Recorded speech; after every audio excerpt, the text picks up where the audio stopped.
नमस्कार, मैं आकृति और आप देख रहे हैं इंडिया पब्लिक खबर। देश भर में पिछले कई दिनों से चल रहा इंडिगो क्राइसिस अभी भी जारी है। हालांकि इस बीच राहत की बात यह है कि एयरलाइन ने पैसेंजर्स को 10,000 रुपए के ट्रैवल वाउचर देने की बात कही है। इन ट्रैवल वाउचर्स का इस्तेमाल 12 महीनों में किसी भी इंडिगो फ्लाइट के लिए इस्तेमाल हो सकता है। इसके अलावा 5,000 से 10,000 तक का मुआवजा देने की भी बात कही गई है। फ्लाइट ड्यूटी टाइम लिमिटेशंस यानी कि एफडीटीएल को लेकर शुरू हुए इंडिगो के फ्लाइट कैंसिलेशंस का सिलसिला अभी भी बरकरार है। वहीं 2 दिसंबर 2025 से शुरू हुए इस क्राइसिस को लेकर भले ही इंडिगो ने दावा किया हो कि फ्लाइट ऑपरेशंस अब पटरी पर लौट चुके हैं, पर एयरपोर्ट्स पर आखिरी समय पर अभी भी उड़ानें रद्द की जा रही हैं।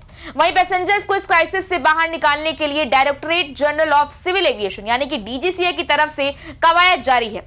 इसी क्रम में कल यानी 11 दिसंबर को डीजीसीए ने इंडिगो के सीईओ पीटर एल्बर्ट्स को एक बार फिर तलब किया था। मीटिंग में पीटर एल्बर्ट्स से कैंसिलेशन की वजह, रिफंड और रिकवरी को लेकर कई तीखे सवाल पूछे गए हैं। लेकिन इन तमाम चीजों से इतर आम लोगों के मन में अभी भी ये सवाल बना हुआ है कि देश की सबसे बड़ी एयरलाइन इंडिगो में आखिर ये क्राइसिस आया क्यों। वहीं ज्यादातर लोगों के बीच तो नई धारणा यह बनी है कि इंडिगो ने अपने इस खेल की शुरुआत नवंबर में एफडीटीएल के नए नियम लागू होते ही कर दी थी। नवंबर की समयावधि में इंडिगो की करीब 1232 फ्लाइट्स कैंसिल भी हुई थी। लेकिन जब इंडिगो जहां दिन में 2200 फ्लाइट ऑपरेट करता हो, वहां महीने की 1232 फ्लाइट्स कैंसिलेशन पर किसी का ध्यान ही क्यों जाएगा। ऐसे में फ्लाइट कैंसिलेशंस के इस खेल की तरफ असल ध्यान 2 दिसंबर 2025 को गया, जब इंडिगो की ही एक दिन में 150 से ज्यादा फ्लाइट्स कैंसिल हो गई और 5 दिसंबर तक तो एयरपोर्ट्स पर हाहाकार ही मच गया।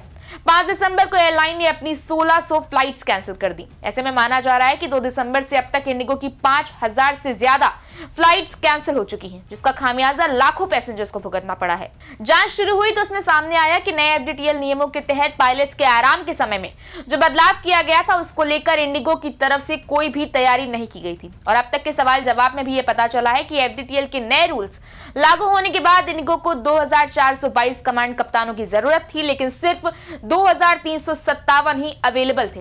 और कहीं ना कहीं एक बड़ी वजह बनी, जिससे नेटवर्क में चेन रिएक्शन हुआ और फ्लाइट्स लगातार कैंसिल होती चली गईं। पिछले 2-3 दिनों से इंडिगो और डीजीसीए के बीच सवाल जवाब के बीच कल एक बार फिर डीजीसीए ने इंडिगो के सीईओ पीटर एल्बर्ट्स को तलब किया। पीटर एल्बर्ट्स ने डीजीसीए को कैंसिलेशंस का डिटेल डेटा सौंपा और मौजूदा हालत की जानकारी दी। उन्होंने बताया कि कंपनी रोजाना 1950 से ज्यादा फ्लाइट्स चला रही है और स्थिति अब काफी तेजी से नॉर्मल हो रही है। सीईओ एल्बर्ट्स ने फ्लाइट बहाली, नई भर्ती योजना, रिफंड प्रोसेस और पैसेंजर्स को जानकारी देने जैसे मुद्दों पर एयरलाइन का पक्ष डीजीसीए के सामने रखा। वहीं आपको बताते चले कि डीजीसीए ने इंडिगो के हेडक्वार्टर से ऑपरेशंस की निगरानी शुरू कर दी है।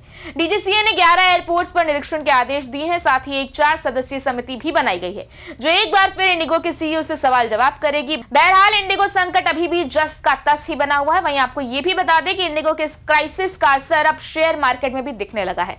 इंडिगो के पास घरेलू मार्केट की 65% हिस्सेदारी है, इसलिए सरकार ने यह बड़ा एक्शन लिया है कि पैसेंजर लोड को कम करने के लिए इंडिगो के जो 10% ऑपरेशंस हैं, उन्हें अब कर्टेल किया जाएगा, यानी कि घटाया जा रहा है। और साथ ही रीडिस्ट्रीब्यूट होने वाले हैं बाकी के जो ऑपरेटर्स हैं, जैसे कि स्पाइस जेट, आकाशा एयरवेज या फिर एयर इंडिया हो। ऐसे में अब सवाल ये भी है कि क्या इंडिगो ने अपनी ताकत का गलत इस्तेमाल किया था। इस बारे में आपकी क्या राय है, आप हमें कमेंट सेक्शन में जरूर बताएं। वीडियो को लाइक करें, शेयर करें, चैनल को सब्सक्राइब करें। शुक्रिया।